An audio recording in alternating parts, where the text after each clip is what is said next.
Hey, good day, Facebook. This is Jim Blythe, Veterans Impact Show. Joining me, my co host, my very dear friend, Cedric White, Healing Thine Heart Ministries.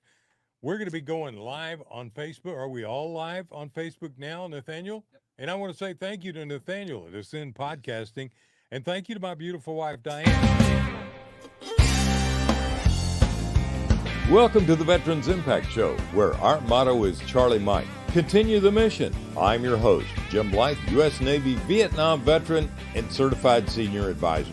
Join me as we feature veterans who continue the mission of leadership and commitment in our communities after serving our great nation. Why, you never know who you're going to meet or where we're going to go. So, welcome aboard. Hey, great day to you. This is Jim Blythe, Veterans Impact Show. Cedric White, my co-host. He's also my honored guest today because we're going to be talking about what he does to help marriages and help veterans and veteran families.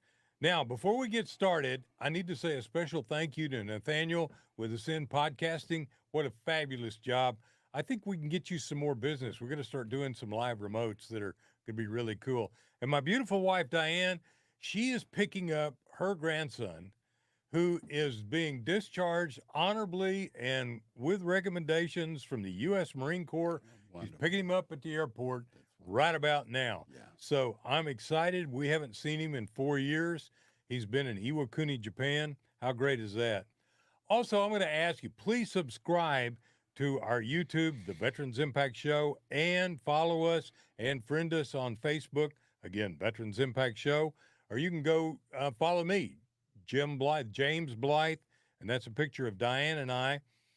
I want to say a special thank you to Fairway Independent Mortgage, my mortgage company. I'm a reverse mortgage specialist. We are the number one non bank mortgage company in the nation.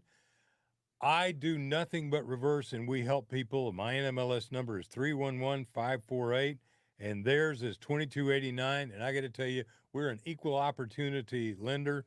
I work in 6 states. If you need me, call me. I'll help you because I also a certified senior advisor. I do a lot of financial counseling for seniors. Now, all of that said, and the attorneys can now sit back and relax, you know, and they can go fishing for other people to sue. Right. Cedric, I met you at the Hope Center when you delivered a prayer that was unbelievable. And I walked all the way across the room like a bullet going directly to the target saying, I want to meet that guy. And we have become really great friends, Yes, you and sir. your wife, Michelle. And we're broadcasting early this week. We're going to replay this on Saturday. But we're doing this because we're going to be at a conference that you are doing this weekend. Yes. And it's really, really, really important. There is no doubt in the military or in the non military, in the veterans world, that the Mm-hmm. family is first. Yes. And Yes. I know the Navy puts the family first in all the things that they try and do, and so does all of the other services. But you and your wife, so please tell us a little bit about your story, Okay. how y'all met, how you got started, Healing Thine Heart Ministries. And I'll ask Nathaniel to put up your website as well, because this is important. Why is it important? By the way, guys, wake up. This is Valentine month. This is the love That's month. it. And if you've got a beautiful lady, make sure you get some roses, some chocolates, diamond ear studs, Whatever it is that she likes, and whatever it is that he likes, Jim. yeah, Because quite often the men get forgotten, and you know what? We don't show it, but quite often we like little niceties as well. yeah, I don't like diamond earrings though. No, no, no. I can do without the diamond And the chocolate's earrings. got to be non-sugar for me, man. And I got to tell you, I like to cook, so I'm going to cook something really cool for Oh, Diane. great, great. Ironically, and Michelle couldn't be here. We're splitting duties today, but she told me last night, Cedric, I've already made reservations. There was this, I think it's Del Frisco's. We're going to have dinner. And I was like, great, but you know what? You forgot. I had plans as well.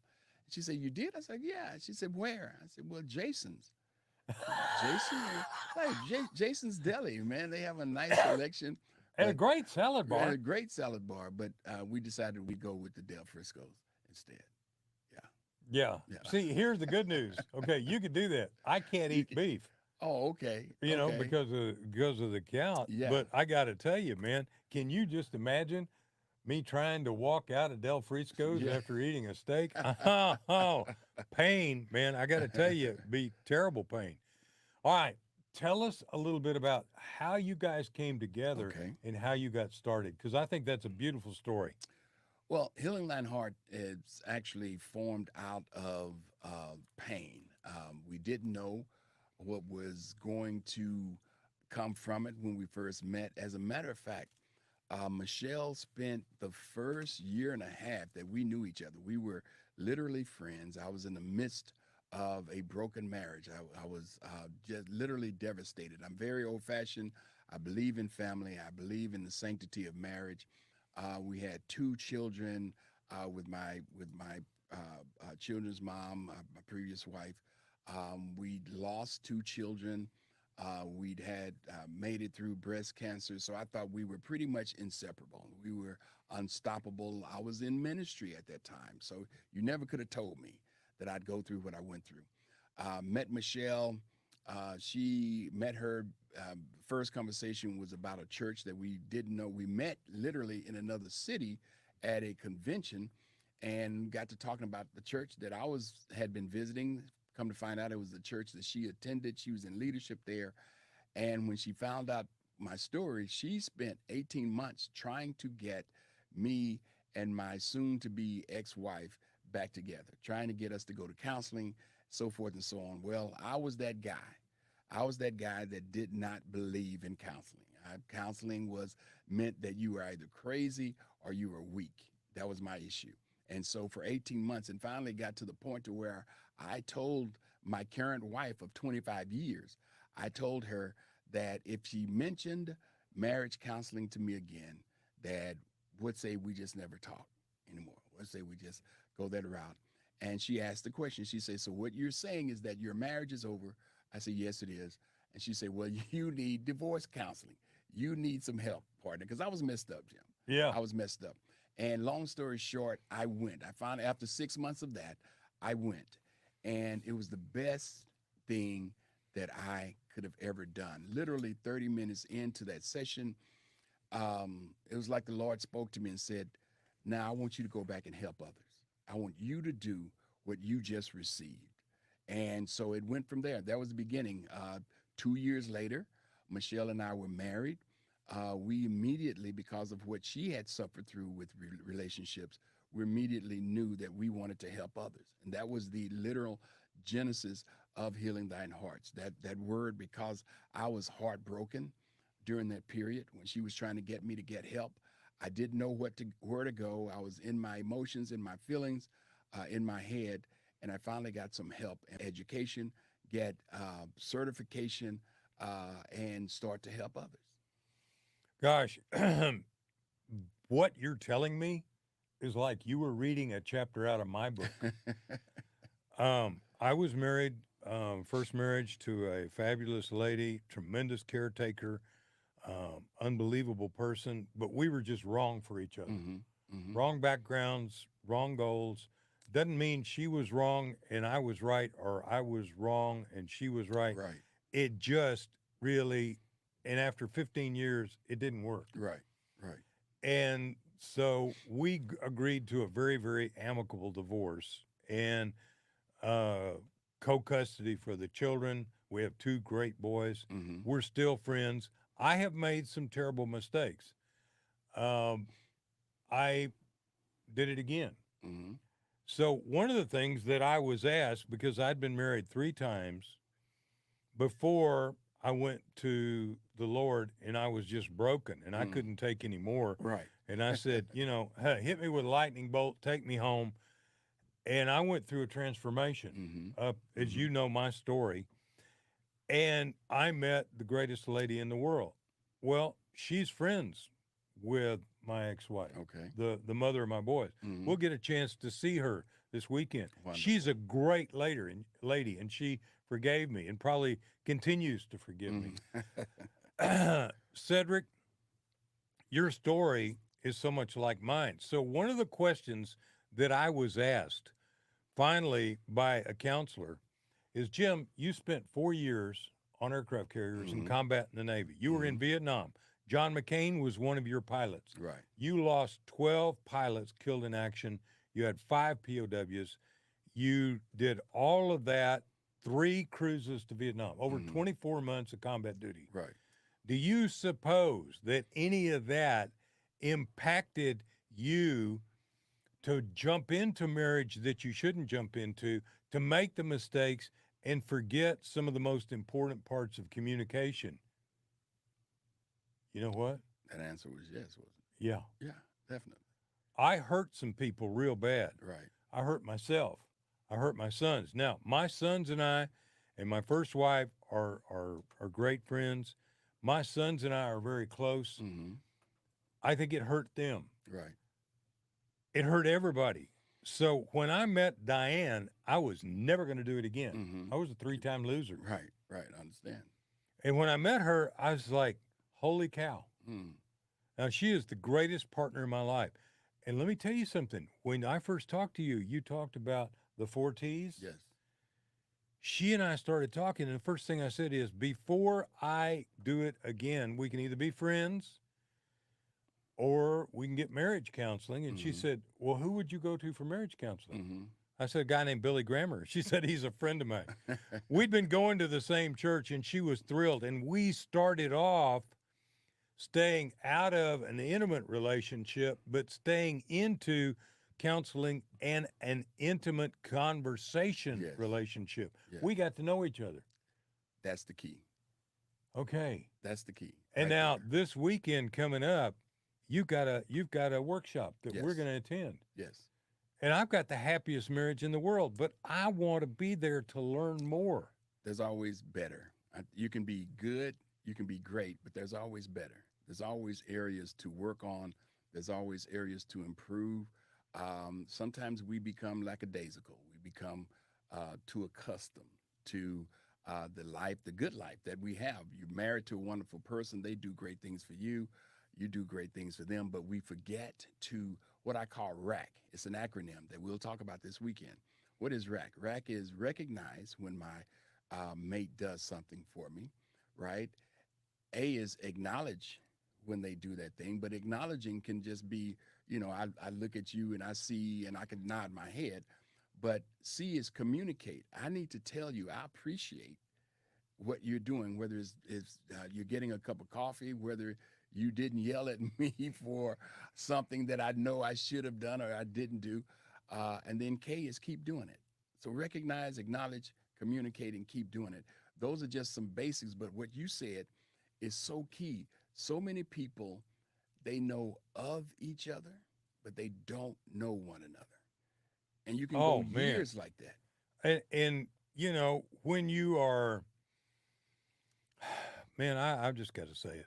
When you are messed up, when you're not in your right mind, Right. and someone comes along and they are really sweet, really Mm-hmm. nice, I don't want to go any further.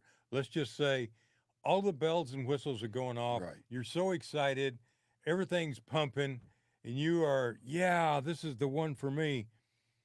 But you didn't really know that person. You never got below the surface. We all know, for the most part, when we meet someone and we find them attractive or we like their characteristics, their attitude, and we decide, okay, let's go on a date. Well, normally the representatives show up on that first date, and the representatives may show up for a long time. But I tell people it's very difficult to fake your entire life. Eventually, the real you shows up. The question is, when that real you shows up, and when the other person's real person show up, will they like each other? We liked what we saw on the surface, but will we like one another enough to go much deeper, and will it have longevity with it? One of the things that I want to ask you then is, what's holding us back for that in-depth conversation? Why was I not vested in a premarital counseling until I'd just been through so much, and two, the conversations were always superficial. Jim, there are core beliefs that we all carry that many of us don't know about. When I call it core belief, it's what your history, where you come from, and people do what they do because they believe what they believe. So for me, marriage counseling, that wasn't part of my upcoming, my up, being raised, and I hadn't seen that before. So it was foreign to me. It was always told in my culture that going to see a counselor, there was something wrong with you. You were weak. And so I grew up with that. And I was at this point 36, 37 years old, still carrying that false belief. And again, we act our any outcomes in our life are normally based upon our deep down belief systems. And you said it a moment ago about being hurt. Well, guess what? Hurt people hurt people. Oh, yeah. So we take that and we have a desire. We're designed to be together. Very few people have the gift of singleness. We're designed, the Bible says that man, it's not good for man to be alone. I'll make for him a helpmeet. So we're designed for community, but if we don't know how to operate ourselves, if we don't know how to operate with somebody else, then we operate on the superficiality of the individuals. And quite often, I know people who have been together for years, even decades, and they still are not below the surface with one another. I have been a financial counselor and doing my reverse mortgage work to help settle divorces from the financial side with the Hmm. home.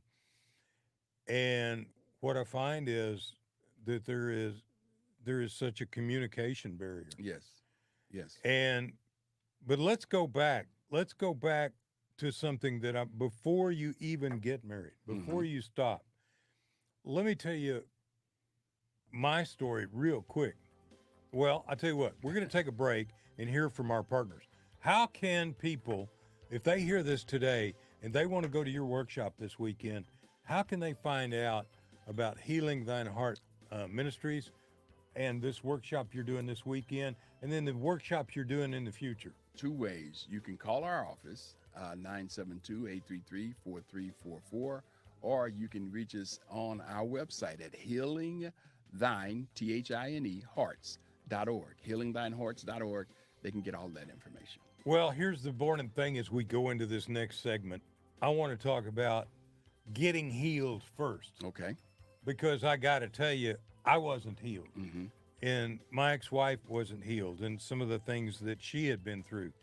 And we were two people who were needy and needed each other, and we didn't communicate. Yes. And that's my fault. And I hurt somebody real bad. Welcome back to the Veterans Impact Show. And thanks to our sponsors, Fairway Independent Mortgage and Lone Star Wealth Strategies. Now, let's continue this great conversation.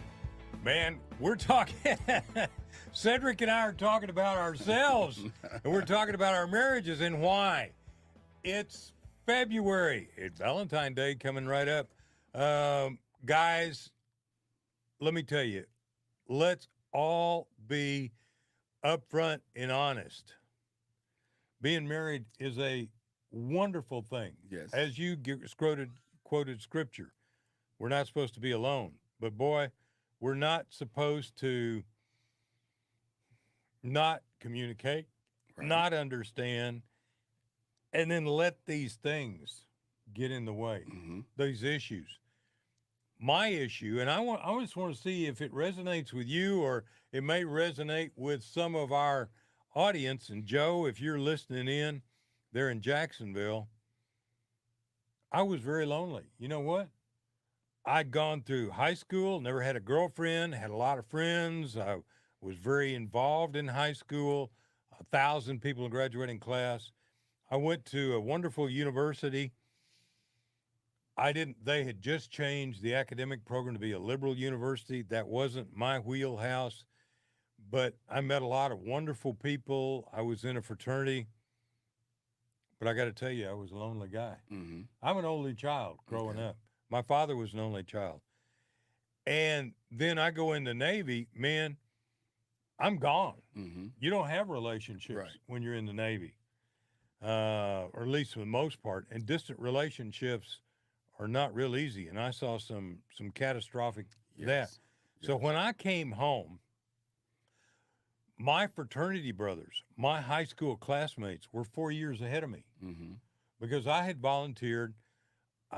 Went into the Navy. I did 4 years, did 3 combat tours, 24 months of combat, overseas, gone all the time. I didn't have time Right. and I didn't have a relationship. Mm-hmm. And I was a very lonely guy. And I came home, went to the University of Texas. I didn't find anybody. I've dated one girl there that was a great lady, but I knew it wasn't going to work. I was a lonely guy. Right. And when I met a wonderful lady, oh, I also went through the debutante nonsense. And I said, if I have to sit there and listen to another cousin or sister of a wealthy family talk about their psychological problems Right. and sipping a mint julep, I'm going to scream. I met a wonderful lady, but I didn't know her. Right. And I was so lonely. Doesn't that happen to a lot of us who are deployed for long periods of time? Oh, most definitely. The military trains us and teaches us a lot of very intricate, a lot of very technical um, uh, um, skills. One thing the military doesn't teach us is relationship, right? The military, now we learn that because quite often our lives depend on one another. We are very dependent upon each other. And so a brotherhood, a sisterhood, a family develops from that, right? However, there isn't taught relationship from a husband, wife, father, mother perspective. Now I think they're doing better now, but there's still a lot lacking. And so again, the simple word know, KNOW, the simple word to know one another, especially in this society that we've come to live in today. I don't want to take the time to really get to know you, right? And there's a fear of missing out. What do they call it? FOMO. Yeah. Mm. And so if society has taught, and I'll just be honest, society has taught a lot of the men that if she asks you to wait, then you just move on to somebody else because there'll be somebody that won't ask you to wait, won't ask you to get to know them, won't to take the time to get to know one another. And so, like I said, it's much more accepted now. Premarital counseling is much more accepted now. Any level of mental health counseling, but it was not. And decades ago, Jim, you know this. If you exhibited any need of mental health assistance, that would put your job, that would put your rank, your rate in jeopardy. And Yeah, so if there you was, if you went to the chaplain and you went to the yeah, psych ward, yeah, that was it. yeah. And so all of those things, those fears that came with that, that again, those core beliefs that we were taught, we just jump in and hopefully we can figure it out as we go. Cedric, don't you think that's also part of the culture? I mean, I'm Yes, third generation Navy, yes, and you have generations in your yes, family background. right, And we're taught that from the time we're little kids. Hey, men don't cry. right, Hey, right, men don't do this. Men don't do that. right. Guess what? We do. We need to. We need to. But the main thing is communication. And who was it that made the joke about the guy rubbed a bottle on the beach and a genie popped out and he Mhm. said, "Any wish you want, I'd love to go to Hawaii, but I'm scared to death of being on the ocean and I don't fly. Could you build me a highway to Hawaii?" Mhm. This guy said, "You got to be kidding." He goes, "Well, yeah." He said, "I think it. I just can't do this and I can't do that." He said, "Well, what's your alternative?" And he said, well, I want to know how to communicate with women. And the genie looked at him and said, 2 lanes or 4 lanes? Yeah, because the biggest issue is communication. Most people come in and somewhere, regardless as to it can be trauma or anything, but eventually they come back to I want to communicate better with my mate. But it's not like there's a flip of a switch. There's no magic pill for that. Learning to communicate is work, and you continue doing it as you go through a relationship. You don't just get it overnight and it's done. No, it's something that you continually have to work on. Michelle and I, we teach this, we counsel this, and we still have to work on our communication skills. I'm really looking forward to it, Cedric. That's why we're pre-recording this so that Diane and I can be there and learn to communicate better. Let me tell you, I've got the greatest marriage in the world. I've got a lot of great friendships, but I want to be better, and I want to be able to communicate with you. Yes. So like us on Facebook, be there for us, share this, because there's a lot of people, a lot of veterans who are having a tough time in their marriage. So we're going to be right back after these words from all of our partners. And thank you again to Fairway Independent Mortgage, my company. This is Veterans Impact Show.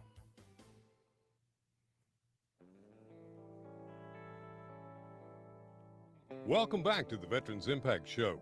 And thanks to our sponsors, Fairway Independent Mortgage and Lone Star Wealth Strategies.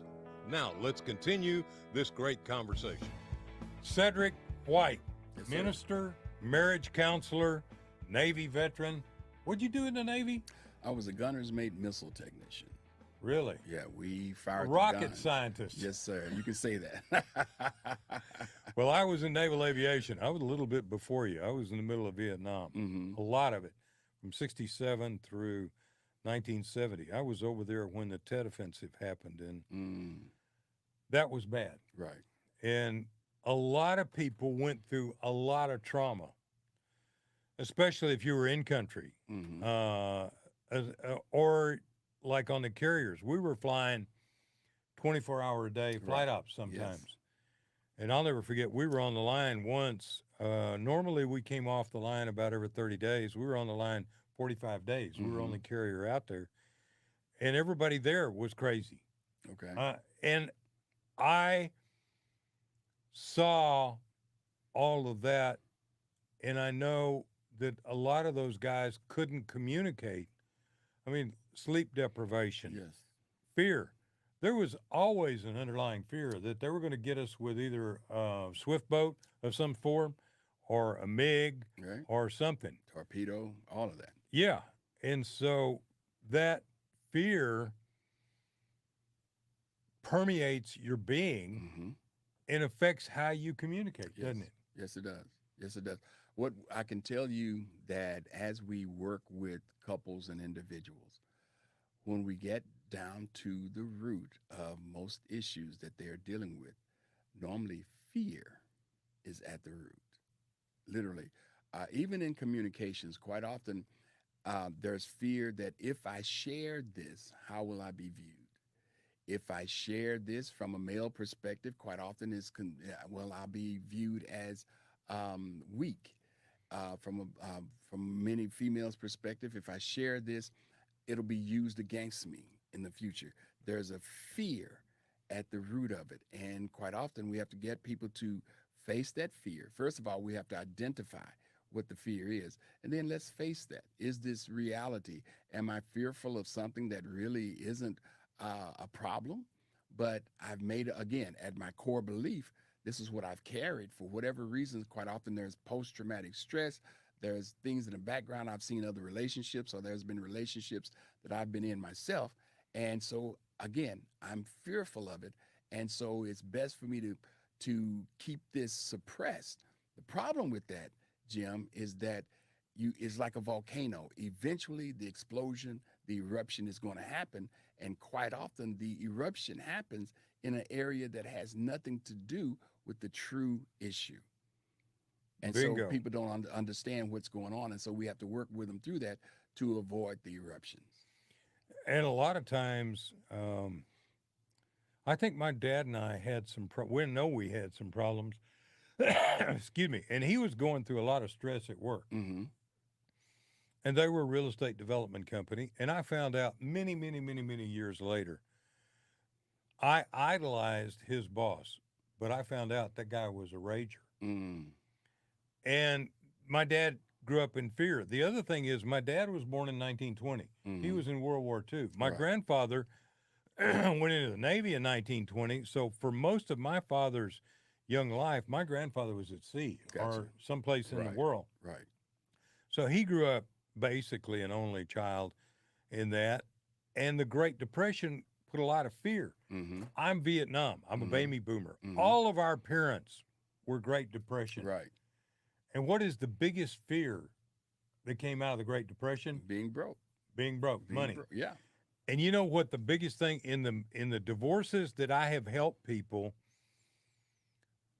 settle with financial counseling, with not marriage counseling, Mm-hmm. but getting things straightened out. Right.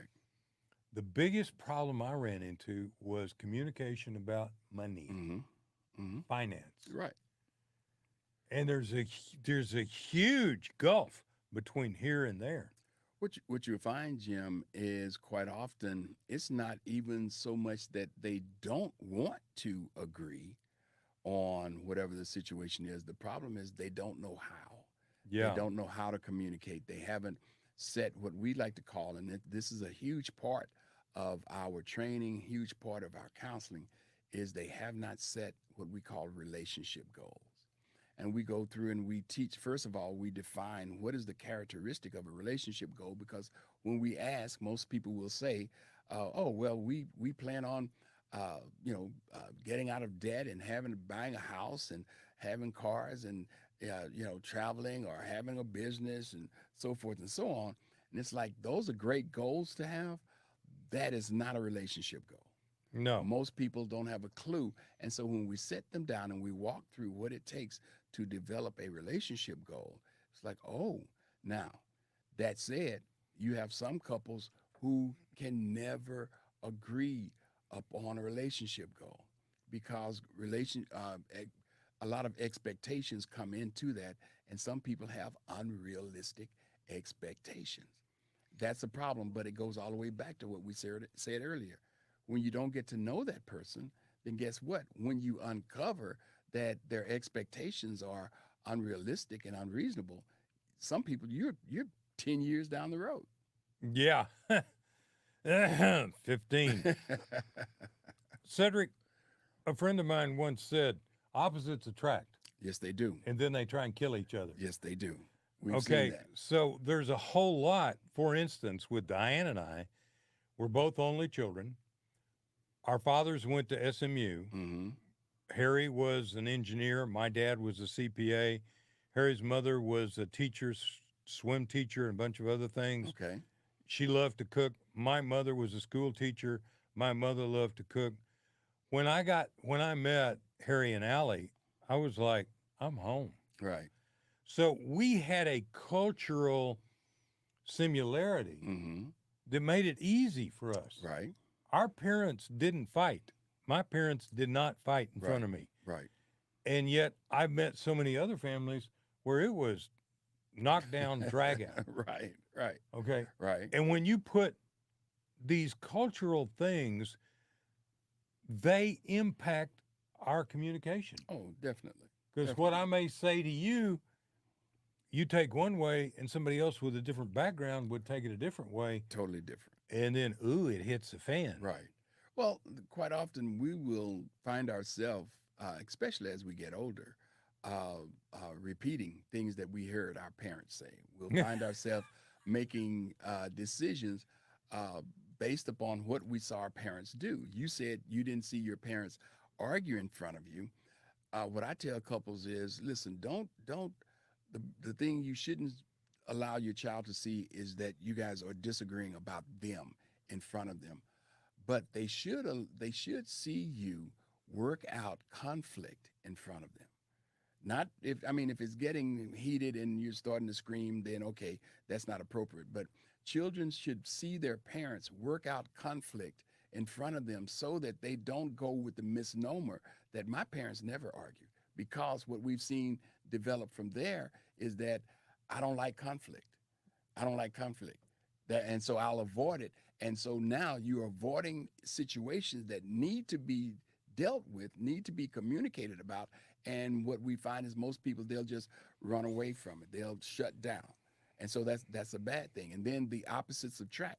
That is definitely it's a great thing, right? Like magnets. But what we found, and it gets to be humorous sometimes, is you have one person that's an extrovert, one person that's an introvert, right? So the extrovert will say, "Wow, they really listen to me when I'm talking," and the introvert will say, "Wow, they're easy to talk to, and it's not hard." Whereas before, I try to find something to say. The problem is that you go down the road, then the extrovert will eventually say, "Well, you never have any input. You never say anything. I ask you for help, and you never say anything." The introvert will say, "You never shut up. You're always complaining. You're always fussing about something." So nothing changed. They just got to know the reality of the person, and they never dealt with the things that they needed to deal with. Let me bring up another thing Okay. because you talk about the four T's and you Hmm. talk about communication Right. and being real. Right.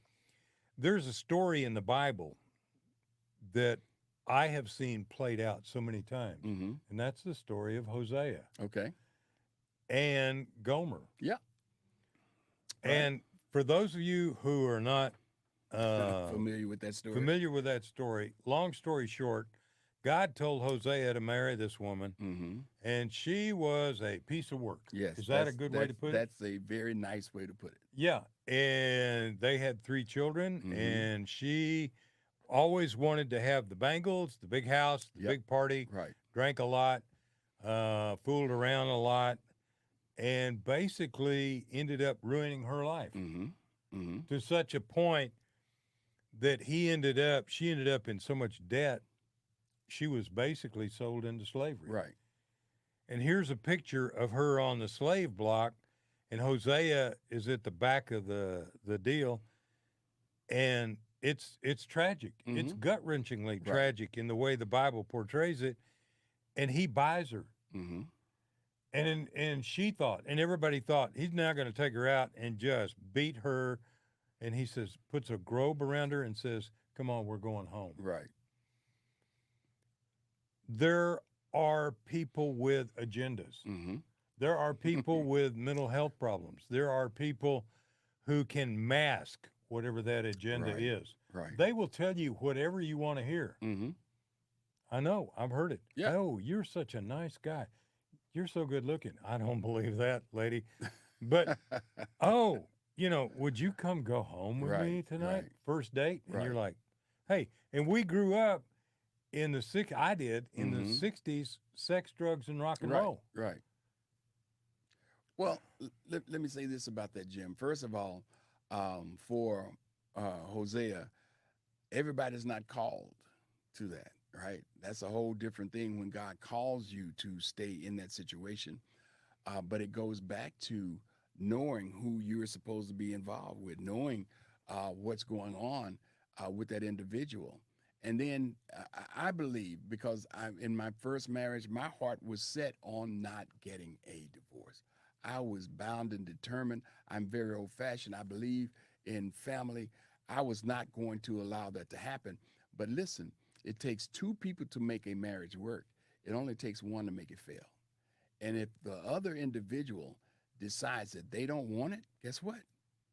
It's not going to work. Or the other person has to decide, I'm just going to accept them as they are and deal with the Gomer going down and getting us into trouble. But that's not the mindset of most people. Most people aren't that strong. I wasn't. I wasn't that strong. I desperately, Jim, wanted my marriage to work. But what I had to admit to myself is that I could not take it like it was. I couldn't. And so, but in doing that, I have a statement, and the statement is, if you fall down and you make a mistake, don't be in such a rush to get back up. While you're down there, get some knowledge, get some wisdom, so that when you do get up, you don't repeat the same thing again. Don't get up with both fists Yeah, ready to go. exactly, Yeah. exactly. exactly. And I know it. I've seen some pretty disastrous Mm-hmm. situations. And I've seen one of the biggest things that I've seen is lack of forgiveness. Mm. That's it. That's and it. uh, Dr. Which is what Bruce, Hosea had to do yeah, every time. He yeah. had to forgive.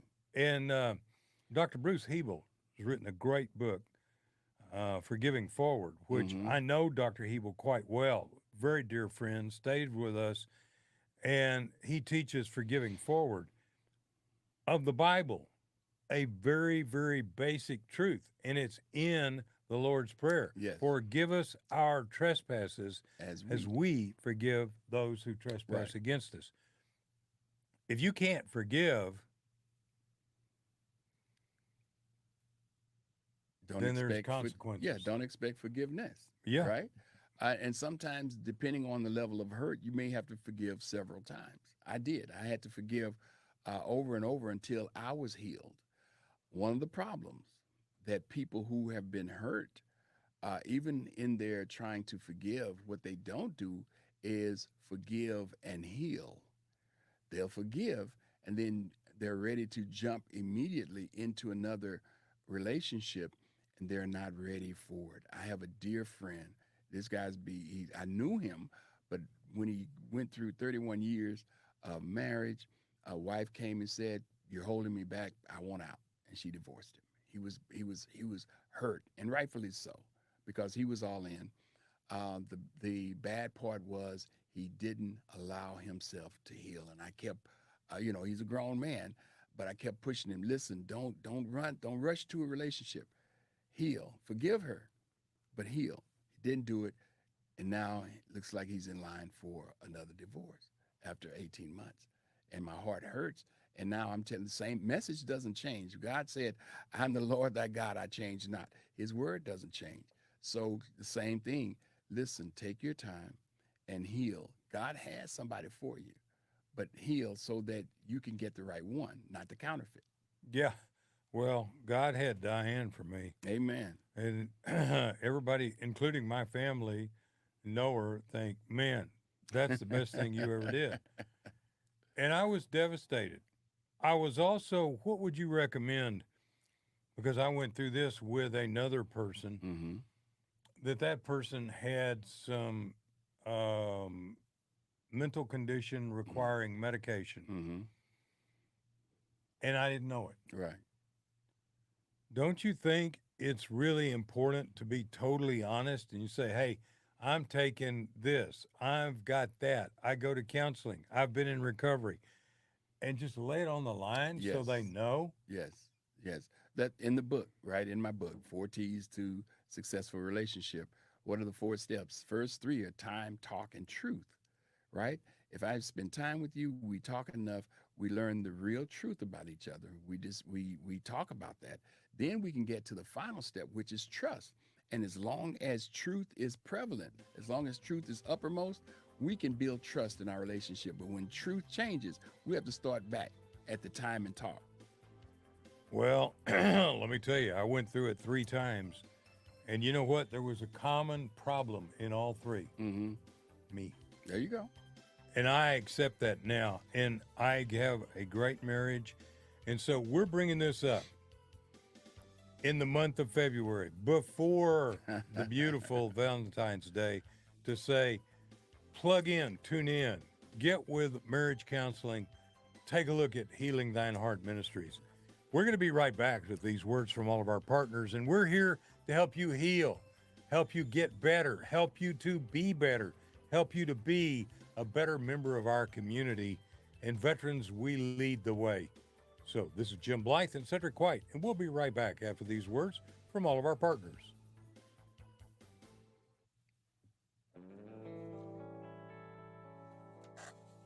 Welcome back to the Veterans Impact Show. And thanks to our sponsors, Fairway Independent Mortgage and Lone Star Wealth Strategies. Now, let's continue this great conversation. Wow, Cedric.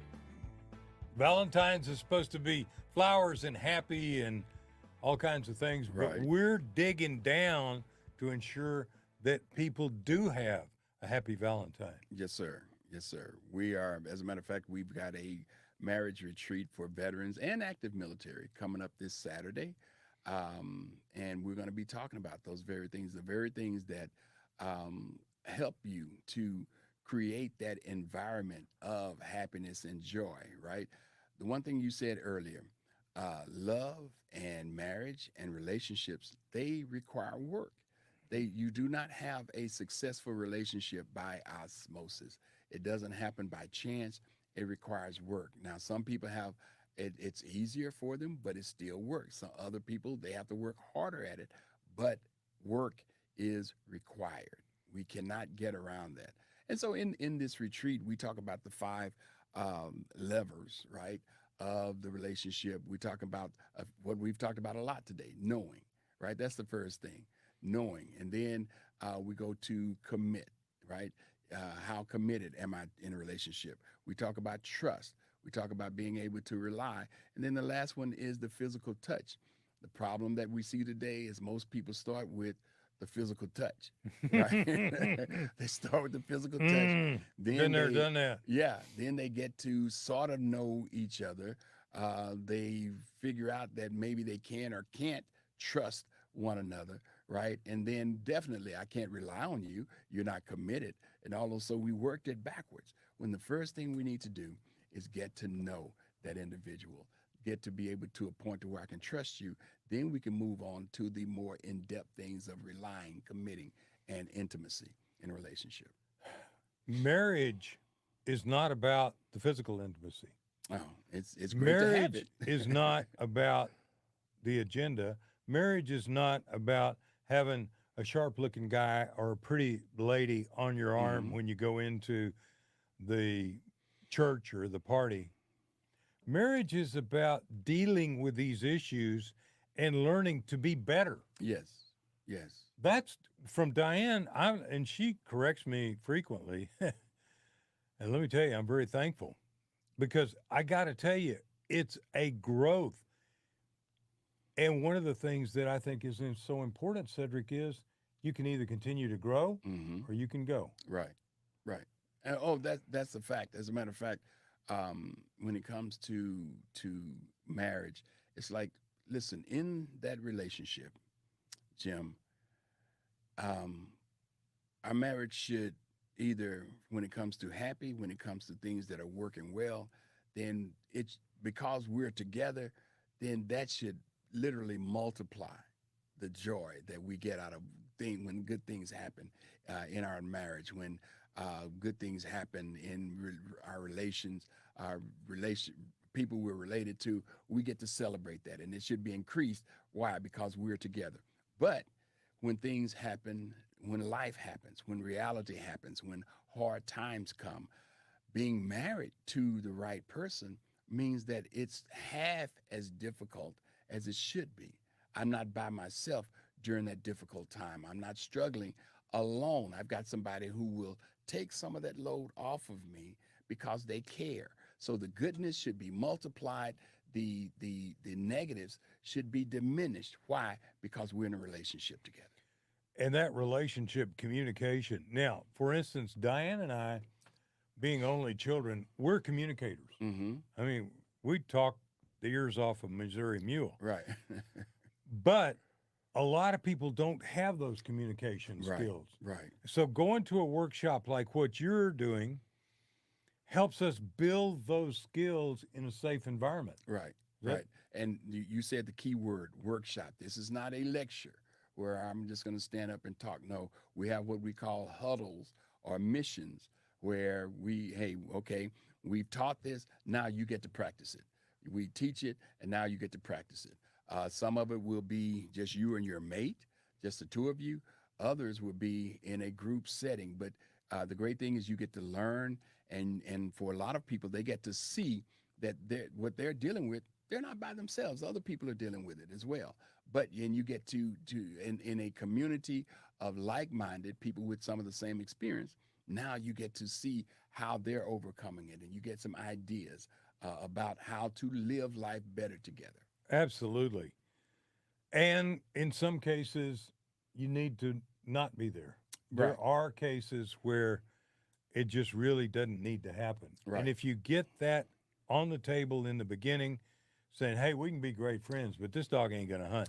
And I have had that happen, and much to everybody's consternation. Great friendship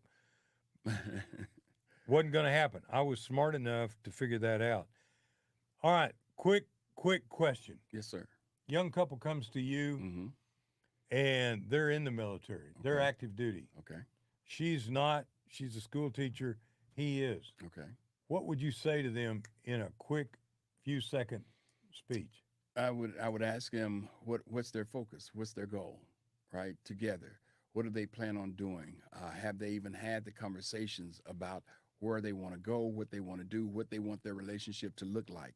How they, have they talked about the plans for the children, plans for the future, all of those things? And those are the answers that let me know how to get to the next step. What do we do next for them? What do they know about each other? Or are they just going day by day and whatever happens, happens? That's how you have a wreck in your relationship.